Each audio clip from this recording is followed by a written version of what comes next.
Are you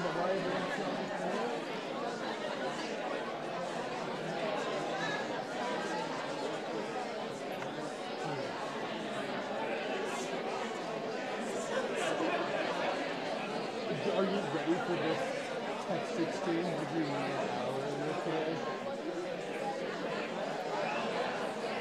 He is in the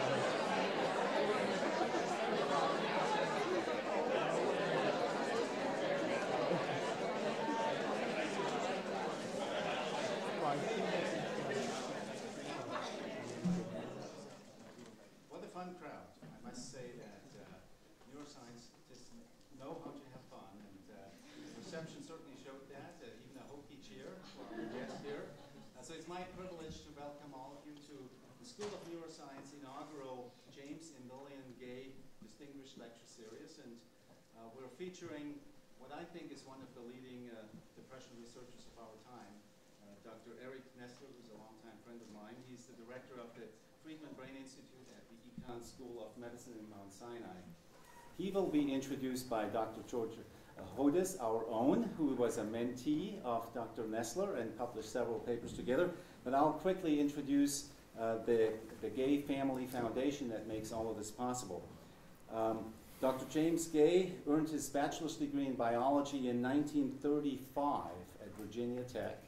That is a time when neuroscience didn't exist, because otherwise he would certainly have chosen neuroscience for his degree.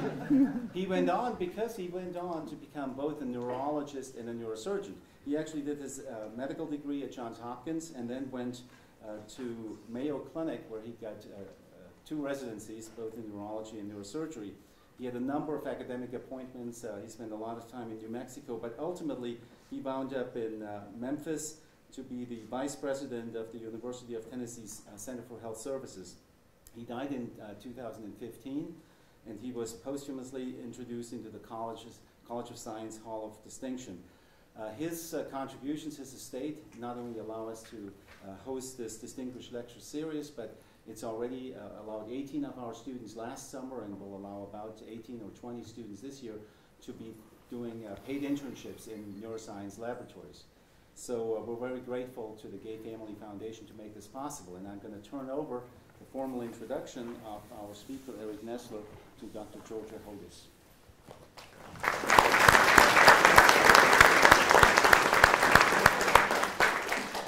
So thank you all so much for coming tonight, and I am honored to welcome you all to the inaugural James and Lillian Gay Distinguished Scholar Lecture. Our speaker tonight is a world-renowned neuroscientist and leader in the fields of addiction and stress biology.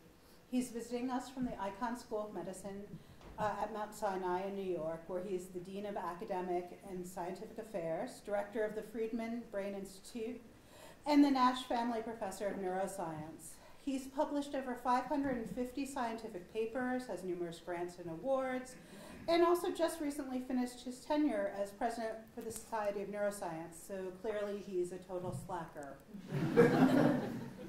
Dr. Nestler has also contributed to an amazing legacy of successful scientists who've trained under him. To date, 31 of his direct trainees have gone on to open their own labs, 10 of which happened just in the time I knew him as chair of neuroscience at Mount Sinai. That doesn't include the numerous people who have gone on to be practicing physicians at leading medical institutions, or talented scientists currently training in his lab, or the trainees of his trainees, his scientific grandchildren, so to speak, like me. In the process of putting together an introduction for this incredible scientist, I spent time thinking about his qualities that I find most inspiring. One of the things that really impressed me most about Dr. Nestler was his openness for learning. I remember my first joint lab meeting. One of the graduate students was speaking about his project on epigenetics, pretty much entirely in acronyms, and Dr. Nestler stopped him. He told him he didn't understand what he was talking about, that the last time Dr. Nestler was doing science, it was Western blots. And then he made him explain it. And he listened to that student, and of course he went on to make incredibly insightful comments and suggestions for the project. But what really impressed me was he wasn't afraid to say, "I don't understand, teach me." Using that intellectual curiosity and humility, In that moment, he trained us all in that room on how to talk about our research and also how to mentor others. Dr. Nestler has many impressive qualities and has taught us all very much over the years, but what I want to mention also was his views on and support of family. Within the lab, he always fostered a sense of community and family. There's always discussion of what it meant to be a good citizen, and emphasis that making truly great science meant that we needed to work together. But remember how I mentioned that 31 of his trainees went on to start their own labs? What I didn't mention was half of those are women. So in this time when there's a lot of information about women dropping out of science, this is someone who has a really successful track record of producing really successful women. And some of that was because he fostered this environment that was supportive of both male and female trainees about starting their own families, to the degree that he's been known to babysit sometimes. So I know that when I was on the fence about having a second child and how it might impact my career, I asked Dr. Nestler about it. And his response was to absolutely go for it, especially since Jane, his youngest daughter, was his favorite. So I thank you, and my younger daughter thanks you. And with that, please join me in welcoming Dr. Thank you. Thank you very much. Thanks so much, Georgia. You really made me tear up. I don't know what I can possibly say after that introduction, but it's wonderful to be at Virginia Tech, and I heard my first Hokie cheer, and it's going to take me, I think, weeks to recover from it. So what I'll do tonight is to tell you a bit about the work that we've done in the lab focused on depression, and I'll start by putting it in a clinical context. The World Health Organization has determined that depression is the #1 cause of disease disability worldwide. That's a staggering statistic. That means more than cancer, heart disease, infectious disease, and the impact cannot be overestimated. Despite that, here we are in 2018, and we still know relatively little about what causes depression. Large studies have proposed that about 35% of the risk for depression is genetic, but it's been very difficult to find specific causative genes. Like for most common chronic conditions, the heritability is very complicated, probably having to do with several hundreds of genes in each of us, determining our own inherent vulnerability for depression. A role for chronic stress has been implicated for some people, but not others. And the way we view psychiatric syndromes today is that they're not a single disease. There's really no such thing as depression. It's a collection that's heterogeneous of many different types of disease states. And yet here we are in 2018 lacking even a single laboratory measure to help us establish a diagnosis, right? You go to the doctor, you think you might be depressed or a family member might be depressed. There's no blood test, brain scan, genetic test to help with diagnosis. So it's all based on behavior, which is kind of shocking to me to think back on a 30-year career and we're still at that point. I'll come back to that at the very end of the talk. Now, despite that, we do have some pretty good treatments. So the antidepressant medications, which most of you have heard about, probably about 1 in 5 students at Virginia Tech will take an antidepressant at some point in their 4 years as a student. And there are also a range of different types of psychotherapies. But we know that only about half of all people with depression fully recover with the range of treatments that are available today. And all of the treatments, all the medication treatments that are available today, Prozac, Lexapro, whatever, are all based on mechanisms of action that were discovered completely by serendipity 60 years ago. So that's a staggering statistic, that despite 6 decades of research, we have not introduced a novel mechanism of antidepressants. So there's an enormous unmet need. We've learned a lot over the years about parts of the brain that are important in mediating, controlling mood under normal conditions, and perhaps show abnormalities in depression. These are referred to as limbic brain regions, the emotional brain, broad regions of frontal cortex, a reward center called the nucleus accumbens, in the temporal lobe, the amygdala, hippocampus, the hypothalamus, and then the brainstem nuclei that make the monoamine neurotransmitters, abbreviated here. Unlike Parkinson's disease, for example, which can be related to the death of one type of nerve cell in one part of the brain, it's thought that depression is far more complicated and likely resides in pathology in many parts of the brain, maybe even in many different cell types. So with that by way of a very brief introduction of depression, how do I, as a molecular biologist, approach studying the biological basis of depression? Almost every advance in biomedicine over the last many decades has relied on the use of animal models. But we have a particular challenge in psychiatry, uniquely, because unlike any other field of medicine, we can only diagnose depression or another psychiatric syndrome based on the words that are shown here in the cartoon, most of which will never be accessible in a laboratory animal. And so I think that that is one of the biggest reasons why progress in psychiatry has lagged behind progress in most other fields of medicine. In my lifetime, cardiovascular medicine, treatment of cancer have really advanced substantially in contrast to psychiatry, which unfortunately has not. So with that as a caveat, let me describe one of the animal models of depression that we use. This was introduced into the lab by a postdoc, Olivier Berton, and a graduate student, Nadia Tsankova, who adapted a resident intruder model and called it social defeat. They took a genetically inbred C57 mouse, placed it in the cage of a bigger, meaner mouse, a CD1 retired breeder mouse. Fighting ensues instantaneously. We limit it for a few minutes to limit physical injury. Separate the mice with a barrier where the animals have no more physical contact, but all the sensory cues are transmitted. And the mouse lives like that for the rest of the day. And then every day for the next 10 days, that process is repeated.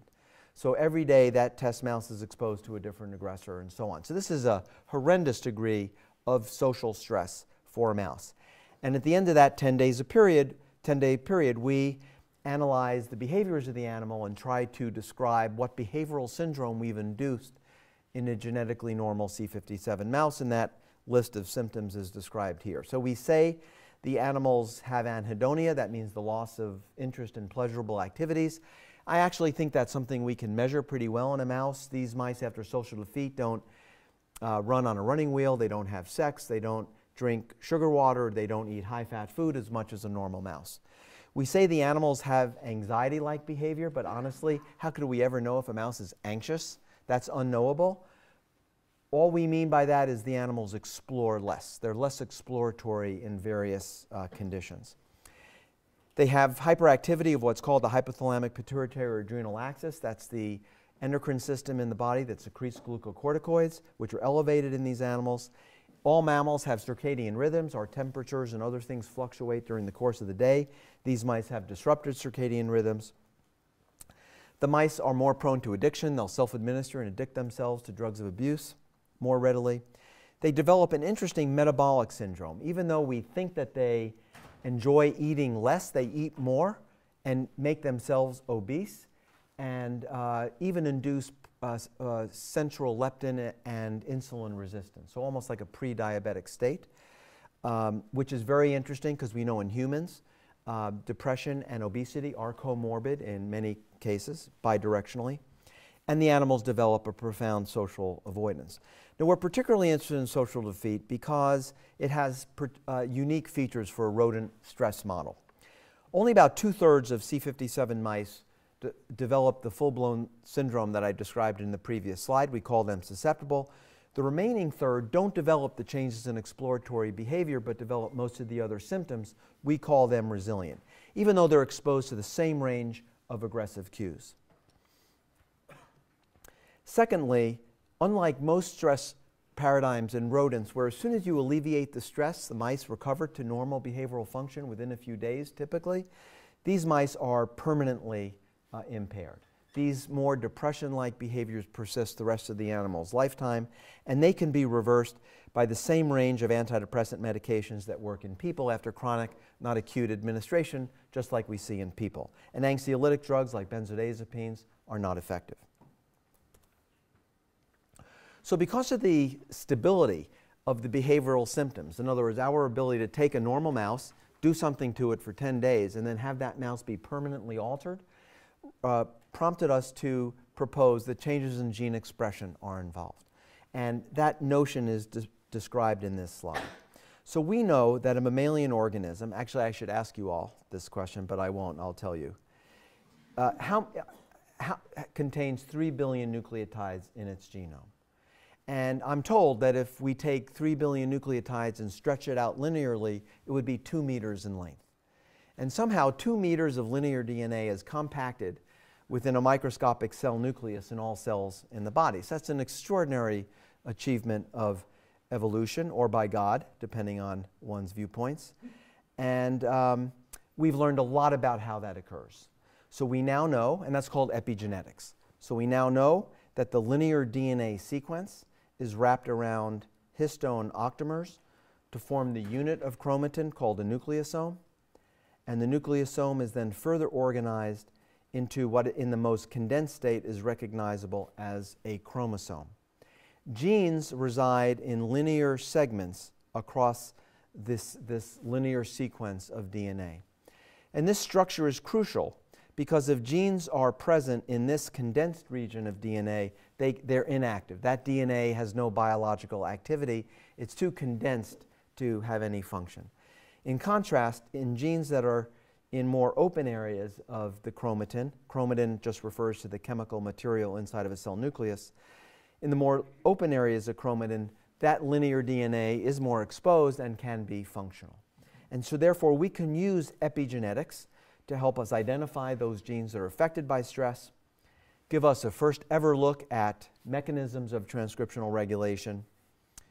We know that these processes, the opening and closing of DNA, can be permanent in cases of during development when a pluripotent stem cell differentiates into a heart cell or a nerve cell, for example. That's a permanent modification of this chromatin structure. Or when a normal cell becomes cancerous. That's another permanent example of epigenetic regulation.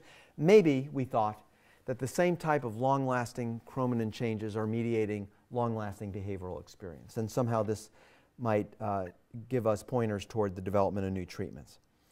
So if one looks at this level of analysis, and I'm going to torture you with one more complicated slide about epigenetics. This is the most complicated slide I'm going to show. We've learned, which illustrates a lot about how this occurs. So here and now is the active or open areas of chromatin. At the opposite end of the spectrum, closed or inactive sections of chromatin. In the active area, the nucleosomes. The DNA is now these gold stripes wrapped around the histone octamers, these spheres. The spheres or nucleosomes are relatively far apart. Genes can be active, transcribed into RNAs. In the condensed state, the nucleosomes are packed very tightly together. And we've learned a lot about what mediates the conversion of one state to another. For example, histones might be acetylated or methylated, or the DNA itself might be methylated, among just a small number of examples of how this might occur.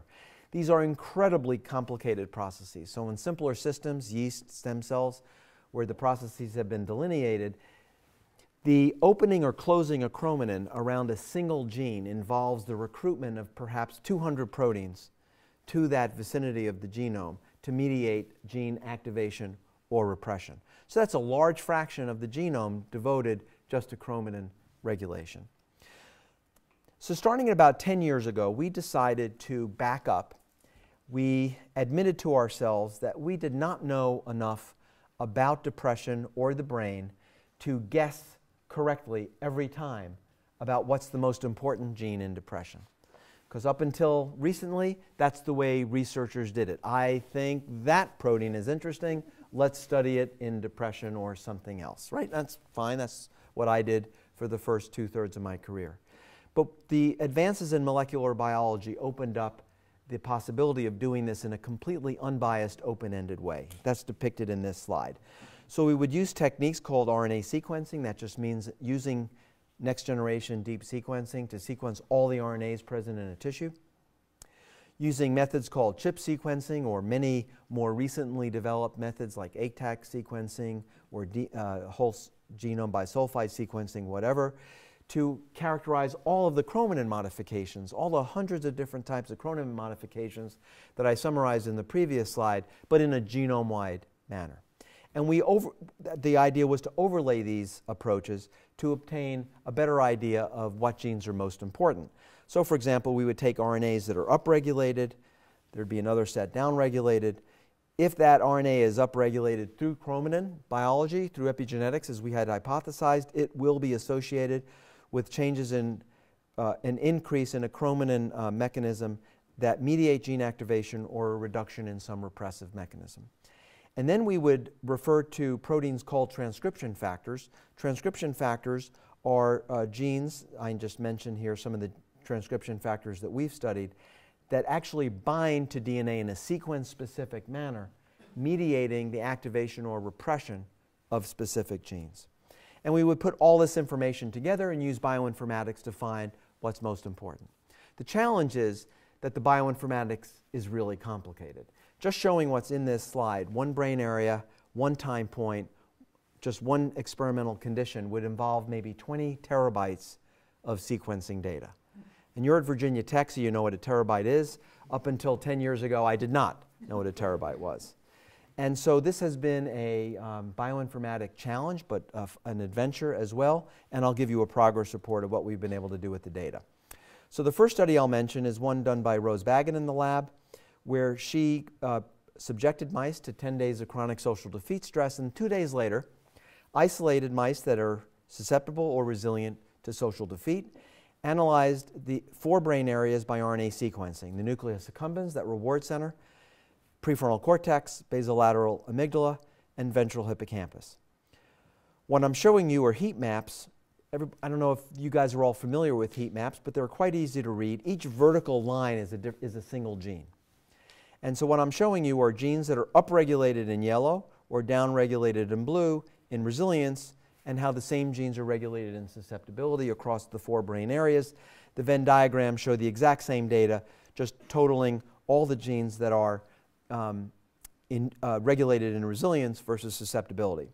And just as an example of how we use these large data sets is that we had, when we first attempted this work, we hypothesized, what is mediating resilience? Well, we figured resilience is due to the lack of bad things happening in susceptibility. But in fact, that happens to some extent, but it's not the predominant pattern. The predominant pattern is just the opposite. Many more genes are regulated in resilient animals than in susceptible animals, suggesting that resilience may be the more plastic state, and that susceptibility, in fact, may represent a failure of that plasticity, and raising a novel approach to antidepressant treatment, which is to actually understand mechanisms of natural resilience and perhaps induce them in individuals who are inherently more susceptible. Now, I mentioned how the extent to which healthy skepticism is needed in rodent models of psychiatric disease. And for that reason, increasingly, my lab has collaborated with groups that maintain human brain banks. Sounds exotic.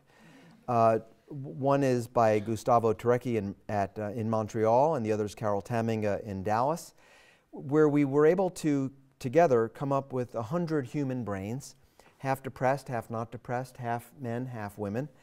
And Benoit Labonte, another postdoc in my lab, did RNA sequencing on 6 brain areas shown here, most homologous to the ones that we analyzed in mouse.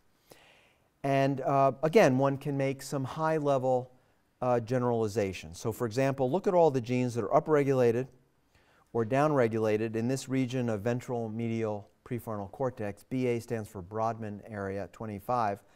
And you can see that in depressed men versus normal men, most of the other brain areas show differences in different genes. Most of the genes altered in one brain region are not altered in the other. But in depressed women, we saw something very different that was statistically significant, that there was actually a lot of similarly regulated genes across brain areas. And I'll come back to this finding of sex differences in just a moment. These data sets also raise the possibility of validating an animal model not just by guessing whether a behavior exhibited by a mouse resembles the symptom that humans develop when they're depressed, but using high-level transcriptomic mapping to see biologically to what extent does doing something to a mouse induce molecular changes that are seen in depressed humans. That's shown here just heuristically, showing 2 brain areas across 3 different chronic stress paradigms. I told you about social defeat stress, social isolation, chronic variable stress. I'll come back to that in just a moment, each compared to human. And what we've seen is that pretty much one mouse model is no better overall than any other mouse model. Each mouse model capitulates roughly about 25 to 30% of the gene expression abnormalities seen in depressed humans. That's not a bad level of convergence. But each model largely recapitulates a non-overlapping set of genes, so that each model is capturing a different flavor, subtype, feature of the human depression syndrome. Maybe that's what we'd expect. Okay, so that by way of introduction to my 5-hour lecture. What I'll be telling you about today is 2 vignettes. The first focused on sex differences in depression, and the other, to the extent I have time, early life stress. So sex differences. We know that depression is more than 2-fold more common in women than in men. There are different clinical features reported, but really the molecular basis of that sex difference remains poorly understood. And so what Benoit did was to look into our data sets looking at those sex differences. That had never been done before. This is the largest RNA sequencing data set available for human depression. And what I'm showing you here are genes that are up or down regulated in depressed men versus normal men, and asking whether the same genes are affected in depressed women versus normal women, and the opposite in the lower heat map. The Venn diagrams again show the same data, just a little differently. And you could see very little overlap, actually astonishingly little overlap, just 5 or 10%. That little overlap was seen across all 6 brain areas that we investigated. This had never been recognized before in human depression. Why? Because either investigators only examined depressed men, or in studies that included women, there was no attempt to power the studies statistically to look for sex differences. So we were skeptical enough, however, about these data to bring us back to an animal model. And for that animal model, we used one that was developed by Georgia, then in Scott Russo's lab, which we refer to as chronic variable stress. So some of Georgia's data are described here, analyzing the animals in 4 different behavioral tests. I'm not going to describe what these tests mean. I'd be glad to tell you during the question period. After exposing male in blue, female in pink, to 6 or 21 days of chronic variable stress, different stress every day. And what the data showed is that the female mice developed maximal behavioral abnormalities after 6 days of stress, whereas at that time point, the males appeared behaviorally normal. However, after 21 days of stress, the 2 sexes exhibited equivalent magnitude and quality of behavioral abnormalities. So we figured that 21-day time point was perfect for us to analyze these data by RNA sequencing.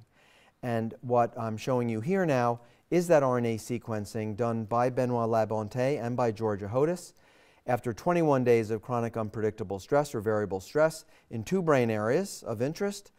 And again, we saw relatively little overlap between the chronically stressed male and female mice. Bit more than in humans, human depression. Here the overlap was more like 10 or 20%.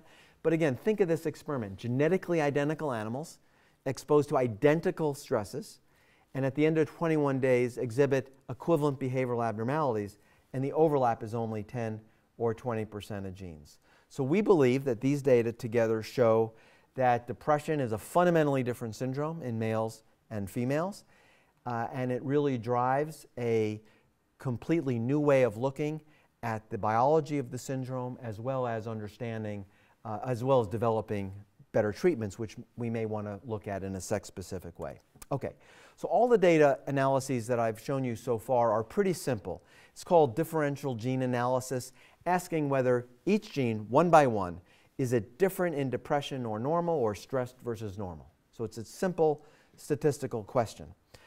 The volume of data we generated made it possible for us to do more complex bioinformatic analyses, for example, what I'm calling here gene co-expression network analyses, which is taking the entire genome, maybe 40,000 transcripts, and dividing them into what are called gene modules, where each gene in a given module statistically is correlated with one another in our data sets across conditions, brain areas, time points, and so on, even species, mouse and human. And those data, some of them, are shown here in this so-called Circos plot, where each slice of a pie is a gene module. A gene module might contain 100 or 1,000 genes. The module at 12 o'clock is the most significant. They get less significant as you go counterclockwise. And then the concentric circles within that outer band represent the degree to which the genes in a given module are also abnormal in depression. So, for example, this top-ranked module is enriched for genes that play a role in synaptic transmission, and that module contains genes that show abnormalities to roughly equivalent extents in female brain and male brain. However, look at the contrast at this next topmost ranked module, enriched for genes encoding MAP kinase signaling. I'll describe what that means in just a moment, where there's dramatic regulation in female brain and very little in male brain. So we've decided to focus on this in order to gain insight into the nature of sex differences in depression. This is called an Arachne plot of this gene network. The size of the circle indicates how important a gene is in a network. The bigger the circle means the gene is a hub gene. That means that one gene controls the expression of many other genes. Again, not based on anything known about the biology, just based on correlations in our data set. So we focused on the most important hub gene in that module. It's a gene called DUSP6. I had never heard of it. It's a gene that encodes what's called a MAP kinase phosphatase. A MAP kinase phosphatase is an enzyme that removes a phosphate group from a class of enzymes called MAP kinases. It's as simple as that. The first step in obtaining data like this is to validate them. So we had our initial RNA-seq data sets in human brain and in mouse brain. So what Benoit did was to get a second collection of humans and see whether the finding was replicated. It was. DUSP6 is downregulated only in the female, looking at ventral medial prefrontal cortex, not in males. Same thing after 21 days of chronic stress in a mouse. Now remember I said that DUSP6 is a MAP kinase phosphatase. So a reduction in a phosphatase would mean higher levels of phosphorylation of MAP kinase. MAP kinase is a class of enzyme present in all tissues in the body, involved in many important functions. The most important MAP kinase in brain is an enzyme called ERK. So by a reduction in a phosphatase, we would expect an increase in phosphorylated ERK. And that's what we found, both after 21 days of chronic stress in a mouse, an effect only seen in females, and in depressed females, not depressed males.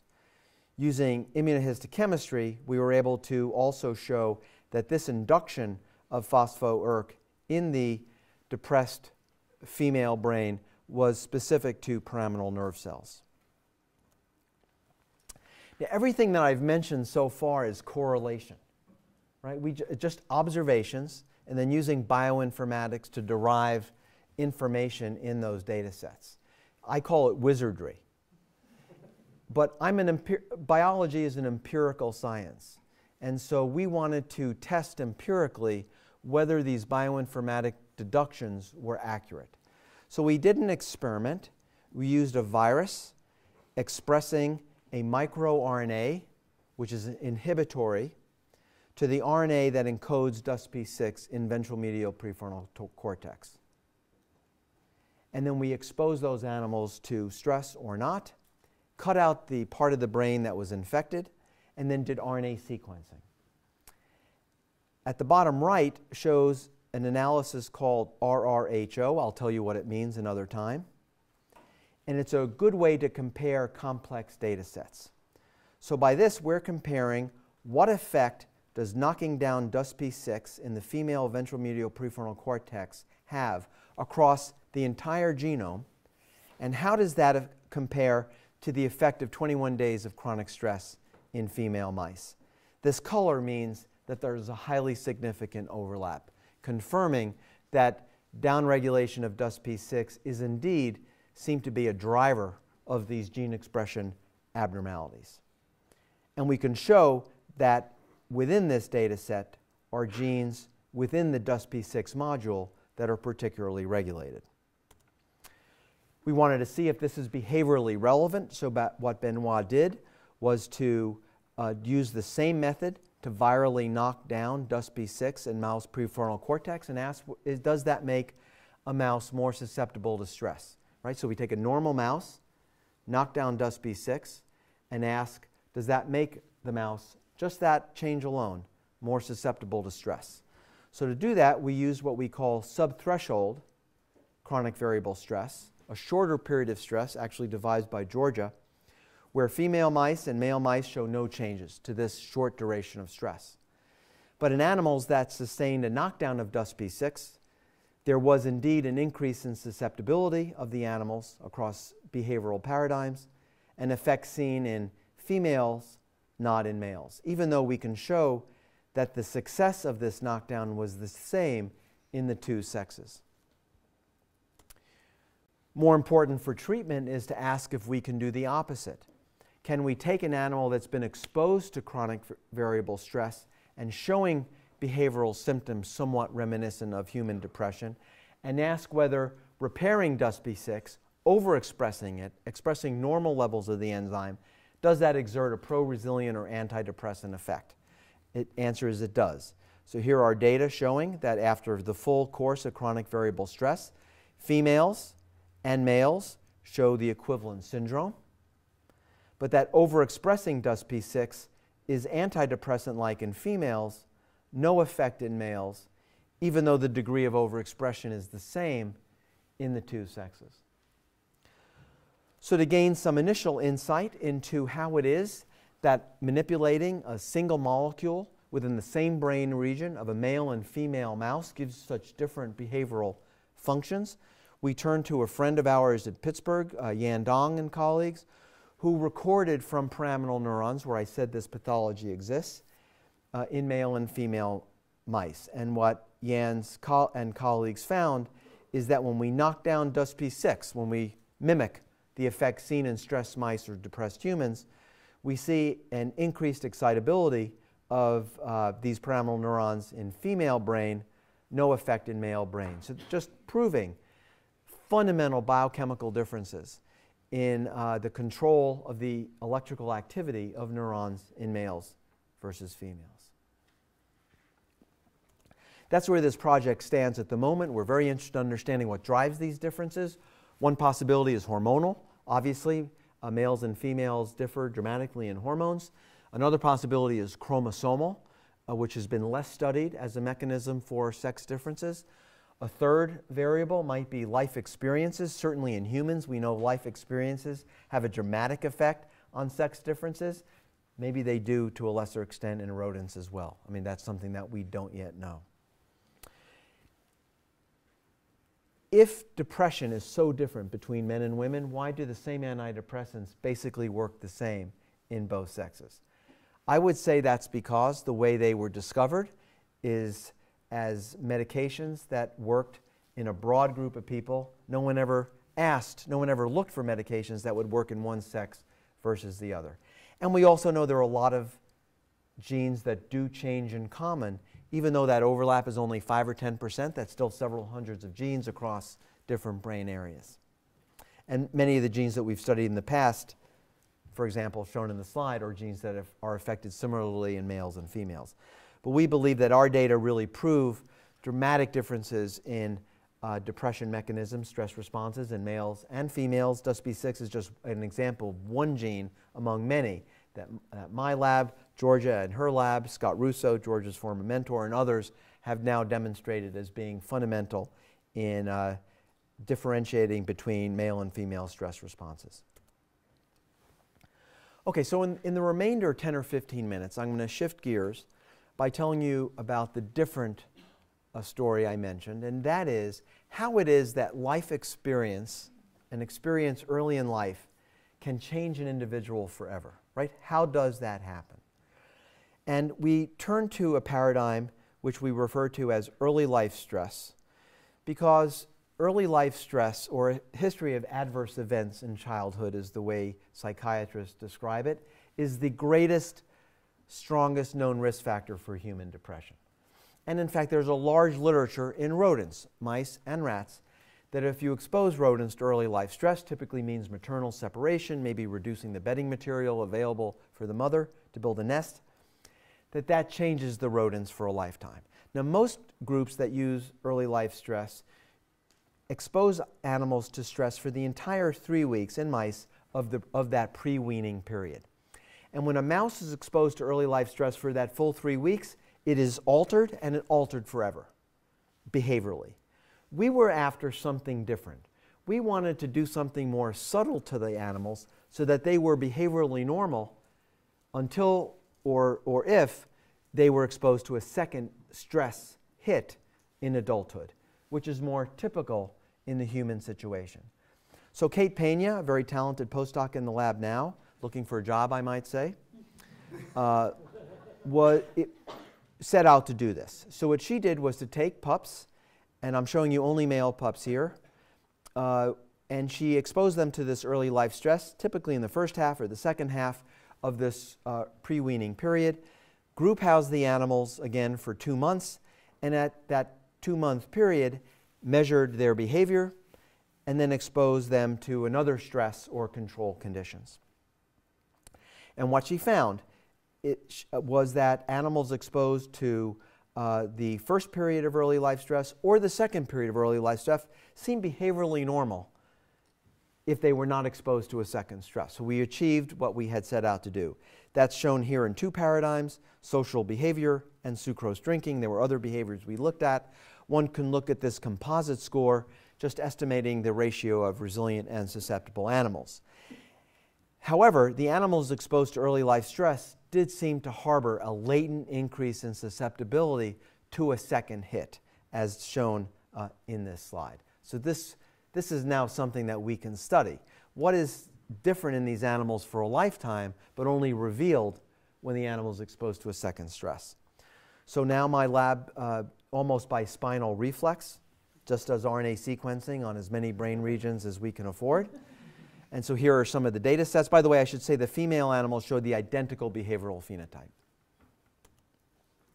So we carried out RNA sequencing on 3 brain areas of male and female brain. I'm just showing you ventral tegmental area, a monoamine-rich brainstem nucleus rich in dopamine, nucleus accumbens, and prefrontal cortex. And what these heat maps are comparing are 2 conditions. The animals that were exposed to the second period of early life stress compared to just normal reared animals.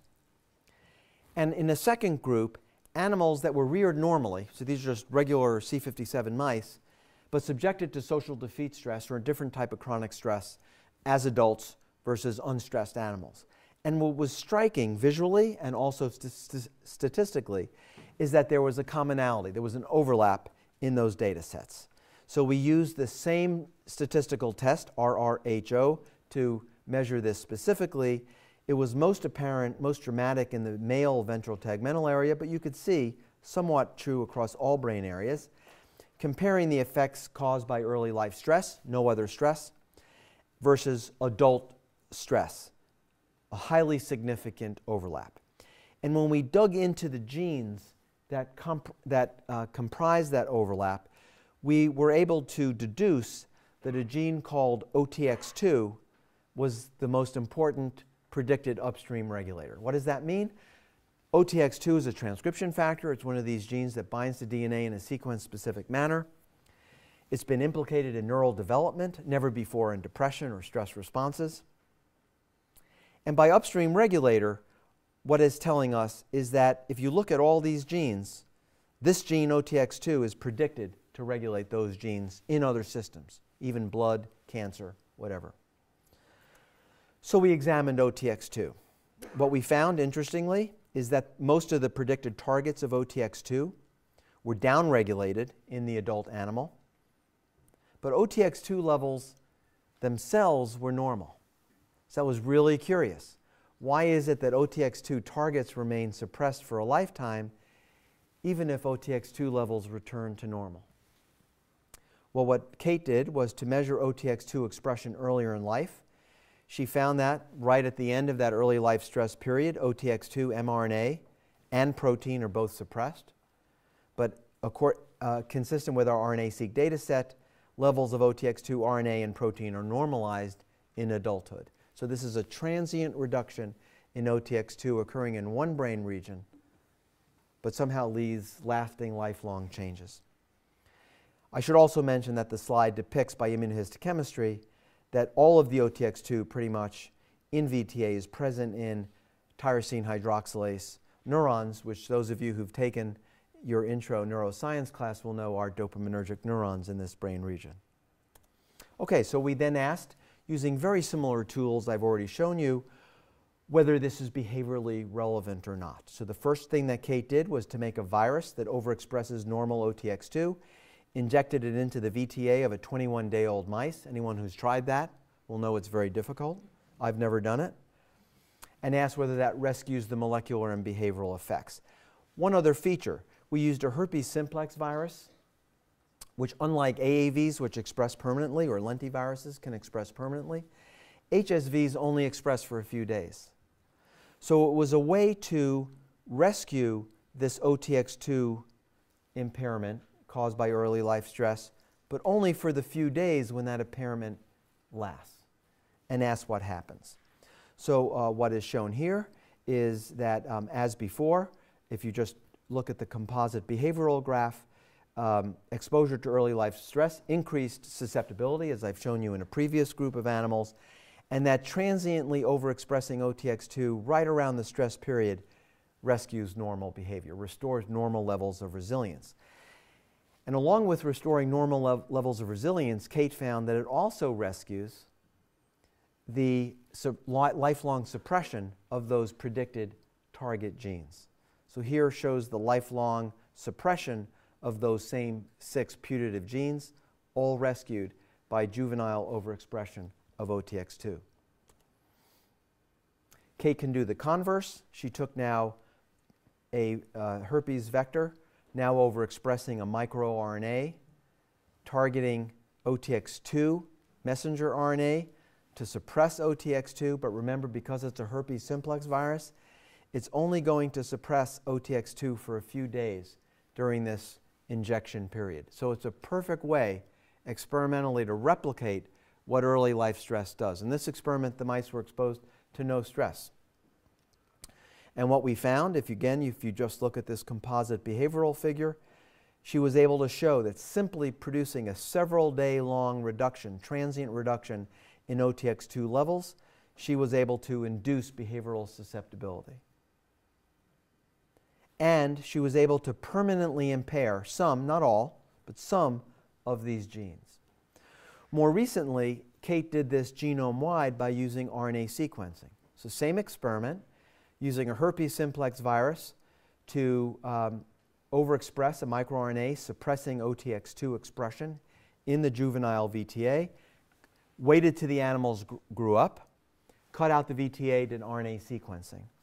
And what we found was a dramatic overlap in the ability of just this transient reduction in OTX2 to mimic a lot, not all obviously, but a lot of the gene expression abnormalities that are induced by early life stress, both for downregulated and upregulated genes.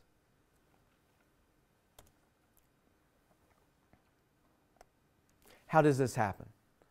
Why does a transient reduction in OTX2 lead to a permanent change in the expression of its downstream targets, even though OTX2 levels return to normal?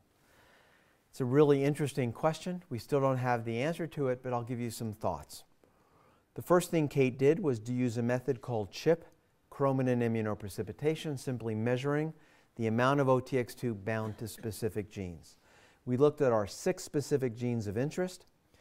At early life periods, we found very high levels of OTX2 binding to predicted sequences within these genes that have a sequence of DNA that's known to bind to OTX2 protein. And exposing these animals to early life stress and analyzing them early in life causes a marked depletion of OTX2 from those sites. That's expected, right? Because OTX2 global levels are downregulated. As adults, what happens is that OTX2 binding to these genes is restored. In fact, it even looks like it might be greater than under normal conditions, but that's not statistically significant. So the mystery continues. OTX2 binding is depleted early on, returns to normal, but even though OTX2 binding returns to normal, something has happened to those genes. We call it a chromatin scar that impairs them for a lifetime. So, and what is the nature of that scar? So this is my last data slide. What it shows is our attempts to identify that scar. We first use proteomics to take an open-ended look at what's happening to those genes. So remember, I've emphasized at the very beginning of my talk that I'm a true believer in open-ended studies because there are hundreds of chromatin modifications. I could guess and study one, but I would have no basis on which to judge choosing one or 99 others. So proteomics, looking at all of them, gives us some guidance. So we collaborated with Ben Garcia at the University of Pennsylvania, who's a world leader in histone proteomics, and he identified 3 histone modifications that predominate as being altered in the VTA of adult animals that were exposed earlier to early life stress. Let me tell you what this means. Monotrimethylation of lysine 4 of histone 3 or dimethylation of lysine 79 of histone 3. Doesn't matter. 3 types of histone modifications. But now this is something that we can study using chip sequencing that I mentioned at the outset of my talk, where we can measure the presence of these 3 modifications across the entire genome, across all 3 billion nucleotides of DNA as they're wrapped in histones. And so far we only have data for this first mark, and it shows a genome-wide enrichment across the entire genome of this one particular mark in animals exposed to early life stress. Let me tell you what this graph means. TSS stands for transcription start site, so this is centered right at the beginning of transcription of genes, looking at upstream regulatory regions or gene bodies. You can see this broad enrichment genome-wide. This is highly significant. This is just looking at what's called a gene track for a single gene that's illustrated among 20,000 or so in this graph. And then we could begin to do some bioinformatic analyses, taking all the genes that show this increase in this particular histone change, those are shown in yellow, asking, are those changes in that histone mark associated with the RNA-seq changes that I've been showing you?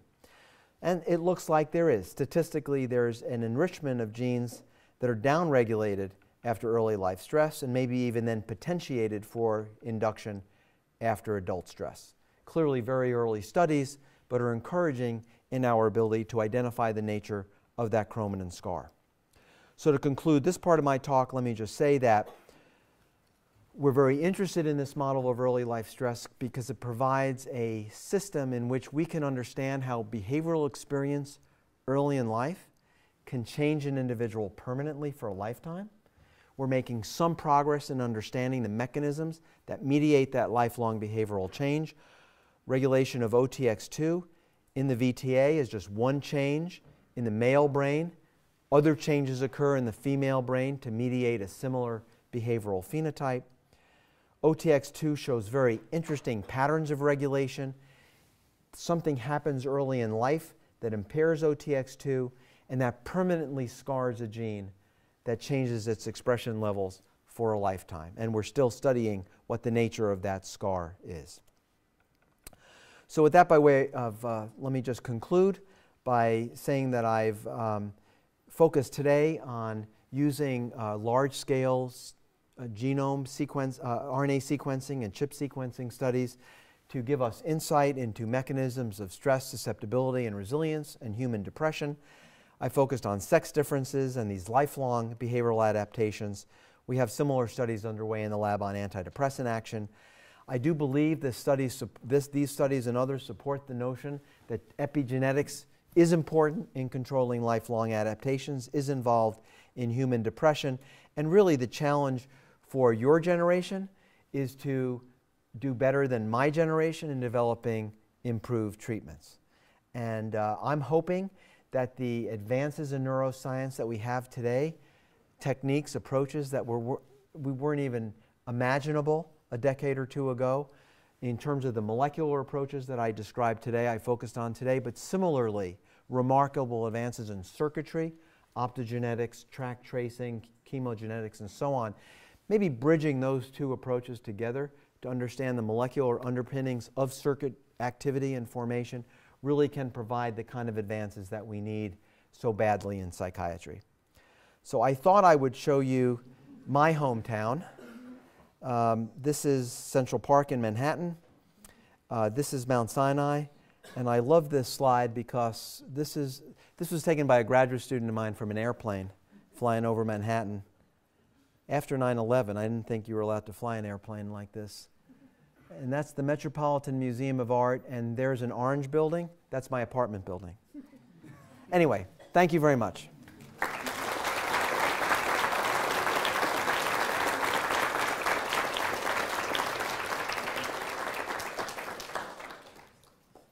Do we have time for questions? We do. Yeah.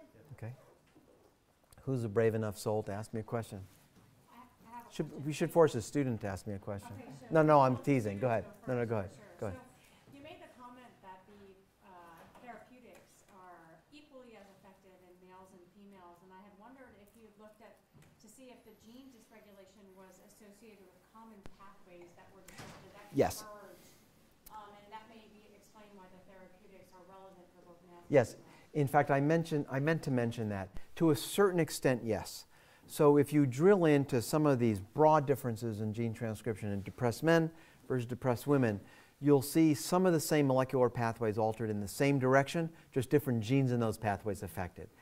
But to a greater extent, it's just different pathways also. So it's partly true that there is commonality, which we know based on antidepressant action, but also broad differences. I'm looking for... My eyesight isn't good enough to tell me if you're a student or not, but go ahead. Okay. So if you transiently reduce OTX2 in adult mice, do you still see the same long-lasting changes in the gene expression? No, so that's another great question. We see a transient increase in stress susceptibility, but it lasts for a very short period of time and the animals recover later on in adulthood. Do you have any idea what's unique about young mice that causes that? Nope. You know, the field of developmental biology for centuries has defined so-called critical periods of development, so we interpret this as indicating that there must be something critical, first of all, about the period of stress that we chose, that second half of pre-weaning time, and then something about nerve cells at that point in life that make them more vulnerable to these types of changes. We would love to have a better understanding of that. Thank you. Yes? You said at the beginning of the talk that heritability was quite complicated and could involve hundreds of genes.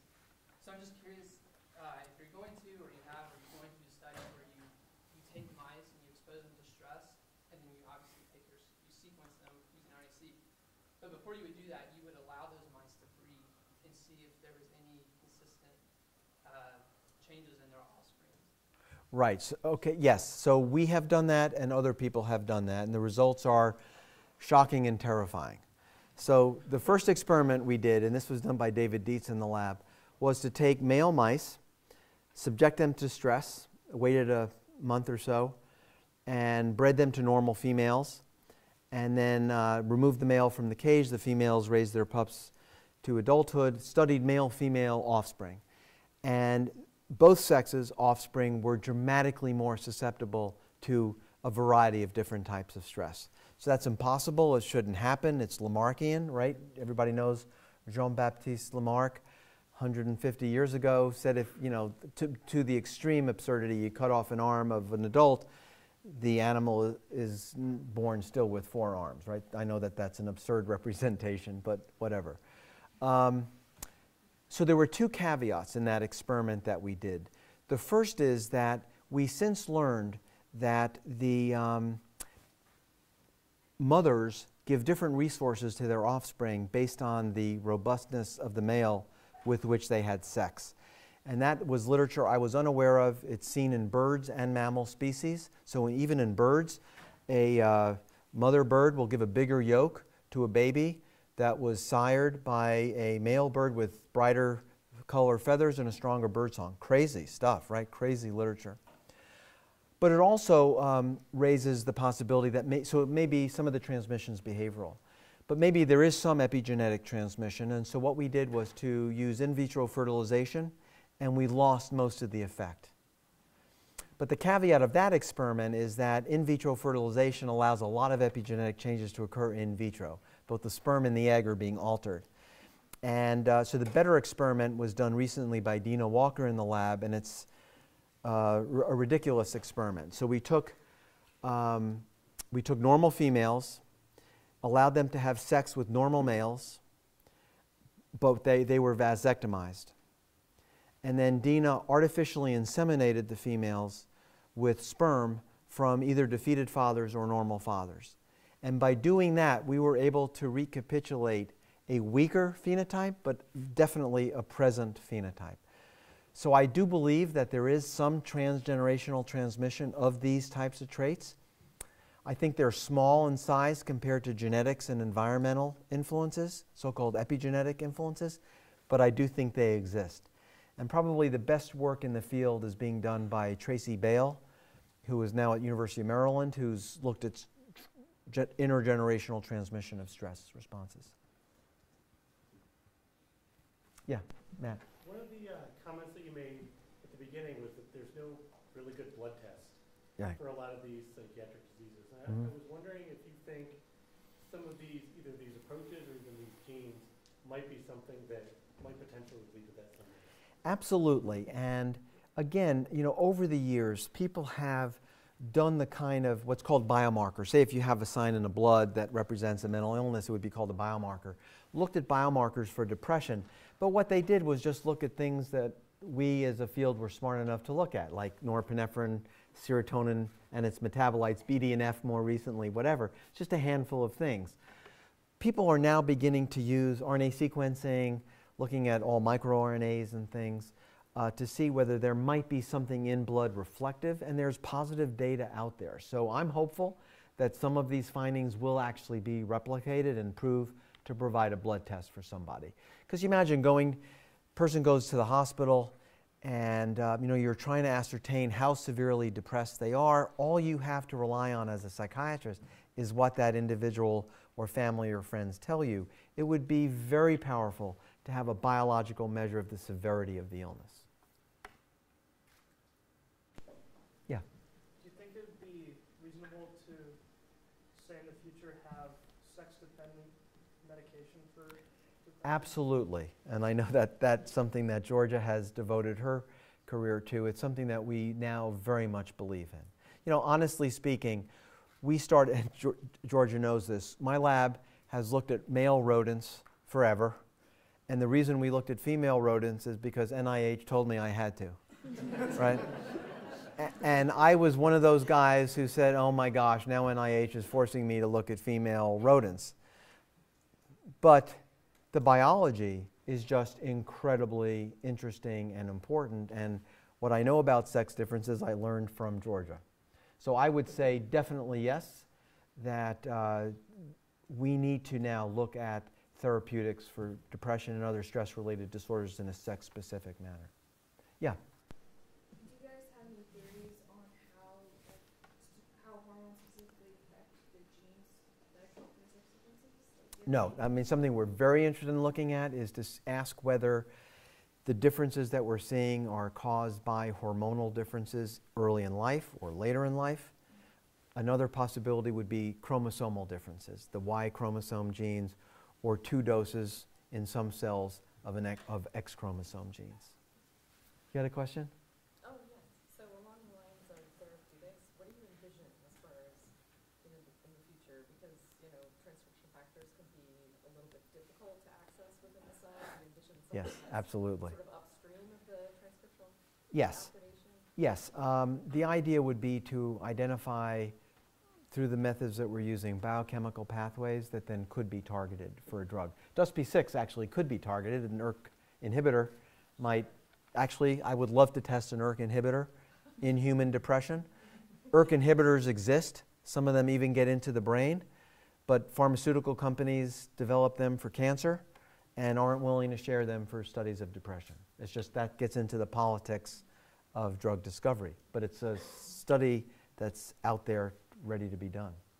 I mean, what I envision is, and I envisioned this 30 years ago, and here I am, and it hasn't changed, is that psychiatry is the same as any other medical field. So if you go in with a really bad cough, the doctor is going to get a chest x-ray and is going to determine if you have an infection in your lungs or not. They're going to get a collection of your sputum and culture it and see what bacteria is growing.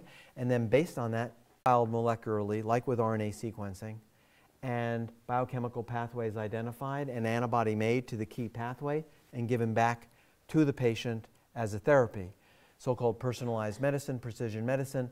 That was predicted when I was in medical school 4 decades ago. We're finally now seeing that come to fruition. So I think it's just really hard, and it will take a long time for us to get there in psychiatry, which is, of course, far more complicated. You guys know the brain is by far the most complicated and interesting organ, but that's why you're here. Yes, question in the back? I had a question.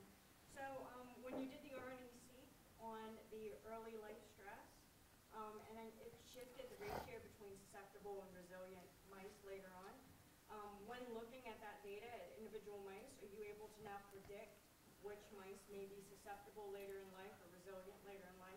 So that would be a really powerful experiment. The challenge is that the only way for us to come up with those molecular measures is to kill the animal and take out its brain and analyze it. So we would love, that goes back to the question of a biomarker. We would love to have some measure in the animals that we can just, blood, whatever, that we can analyze that would then predict future responsiveness. And we're working on that, but don't have anything to report at this time.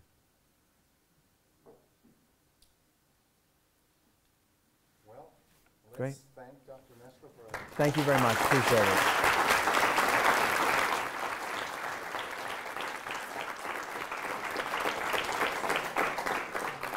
And go Hokies. Does one say that? Go Hokies? Yeah? Okay. wonderful. This is great. Thank you very Thanks a much. lot. Oh, I'm so sorry. Oh my gosh.